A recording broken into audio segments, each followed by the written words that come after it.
Hello friends, स्वागत है फिर से आपका एक नई वीडियो में। दोस्तों, आज मैं फिर हाजिर हूँ इतिहास के कुछ प्रश्नों को लेके। तो आइए कुछ बेसिक प्रश्नों के बारे में बात करते हैं।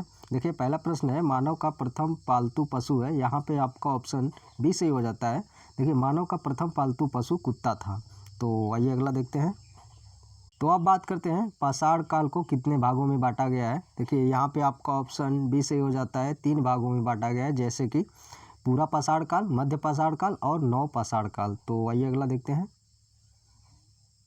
तो आइए अब बात करते हैं, हत्थेदार, कुल्हाड़ी एवं हंसिया किस काल के महत्वपूर्ण हथियार थे। यहाँ पे आपका ऑप्शन सी सही हो जाता है।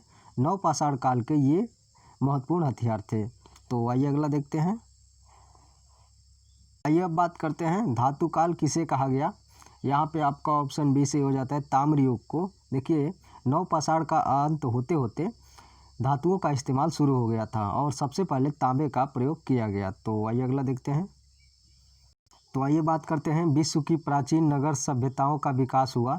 यहाँ पे आपका ऑप्शन सी से हो जाता है, नदियों के किनारे। देखिए, इसका एक कारण था कि नदियों के किनारे खेती के लिए भी पानी मिल जाता था और अधिक अन्न उत्पादन में मदद मिलती थी, जिसमें नगरों का विकास संभव हो गया। तो आइए अगला देखते हैं। तो आइए अब बात करते हैं, पक्का स्नान घर किस सभ्यता में पाया गया। यहाँ पे आपका ऑप्शन डी से हो जाता है, मोहनजोदड़ो में। देखिए, इसके चारों तरफ पक्के कमरे बने हुए थे और इससे पता चलता है कि मोहनजोदड़ो के लोग सफाई के मामले में आगे थे और जागरूक थे। तो आइए अगला देखते हैं। तो आइए बात करते हैं, मिस्रवासी शवों पर कौन सा पदार्थ का लेप लगाकर रखते थे। देखिए, यहाँ पे आपका ऑप्शन बी से हो जाता है, नाइट्रोजन का। देखिए, नाइट्रोजन का पतला लेप लगाकर और मुलायम कपड़े से ढककर रख दिया जाता था और इस प्रकार के शरीर को मम्मी भी कहते थे। तो आइए अगला देखते हैं। आइए अब बात करते हैं, आर्य लोग गांव में रहने वाले किसानों को क्या कहते थे। यहाँ पे आपका ऑप्शन बी से हो जाता है, पड़ी।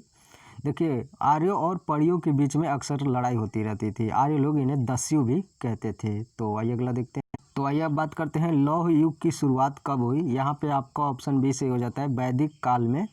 और इस काल में लौह युग की शुरुआत हो गई थी क्योंकि अब अस्त्र शस्त्र लोहे के बनने लगे थे।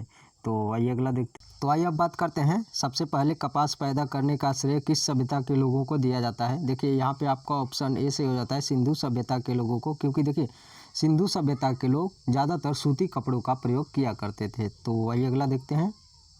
तो आइए बात करते हैं, सिंधु घाटी के नगरों से वस्तुएं मिलती थीं। देखिए, यहाँ पे आपका ऑप्शन ए और बी सी सभी सही हो जाता है, क्योंकि पत्थर, धातु और मिट्टी सभी की वस्तुएं मिलती थीं। इसके अलावा देखिए, हाथी के दांत के भी बनी वस्तुएं भी मिलती थीं। तो आइए अगला देखते हैं।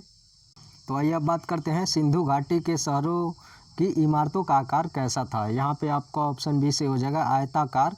क्योंकि देखिए, यहाँ पे 2 मंजिला इमारतें भी बनी थी और अमीर की कोठियाँ भी बनी थी और गरीब कारीगरों के भी घर बने थे और सभी आयताकार थे। तो आइए अगला देखते हैं।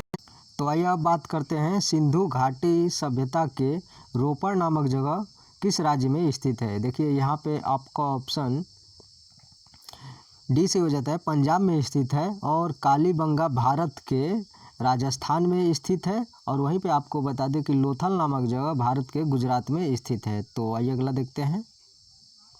ये बात करते हैं, मानव ने खेती किस काल में आरंभ किया। देखिए, यहाँ पे आपका ऑप्शन ए सही हो जाता है, नव पाषाण काल में। क्योंकि नव पाषाण काल में मानव ने खेती करना आरंभ कर दिया था और इसी काल में मानव भोजन का उत्पादक बन गया। तो आइए अगला देखते हैं। तो आइए अब बात करते हैं, चंद्रगुप्त कौन था। देखिए, यहाँ पे आपका ऑप्शन ए से हो जाता है, चंद्रगुप्त एक सैनिक था और राजा के दुर्व्यवहार से परेशान हो चुका था और उसने राजा के खिलाफ एक विद्रोह छेड़ दिया था। तो आइए अगला देखते हैं। तो आइए अब बात कर लेते हैं, सबसे पहले सोने के सिक्के किसके द्वारा जारी किए गए। यहाँ पे देखिए, आपका ऑप्शन बी से हो जाता है, हिंद यूनानियों द्वारा।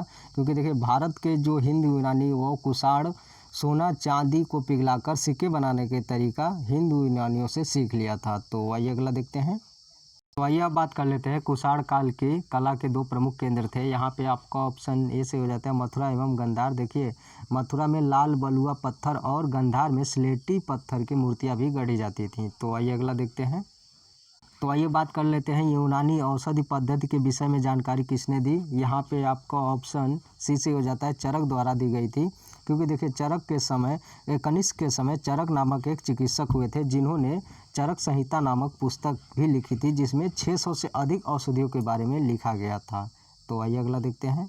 तो आइए अब बात कर लेते हैं क्रीट सभ्यता कब से कब तक रही। देखिए यहाँ पे आपका ऑप्शन ए सही हो जाता है 3000 ईसा पूर्व से लेकर 15000 ईसा पूर्व तक। वहीं पे आपको बता दें कि ये महाद्वीप सभ्यता भूमध्य सागर के किनारे विकसित हुआ था और इस सभ्यता में सुंदर चित्रकारी के कारण यहाँ बर्तनों की मांग दूसरे देशों में काफ़ी बढ़ रही थी। तो आइए अगला देखते हैं। तो आइए अब बात करते हैं मेसोपोटामिया सभ्यता कब से कब तक रही। यहाँ पे आपका ऑप्शन डी से हो जाता है 2000 ईसा पूर्व से 5000 ईसा पूर्व तक। देखिए इसके ये सभ्यता दजला फराद नदी के किनारे विकसित हुई थी और जिगूरत इनके प्रमुख देवता के रूप में निवास करते थे। तो दोस्तों इस वीडियो में इतना ही, मिलते हैं फिर नेक्स्ट वीडियो में, तब तक के लिए।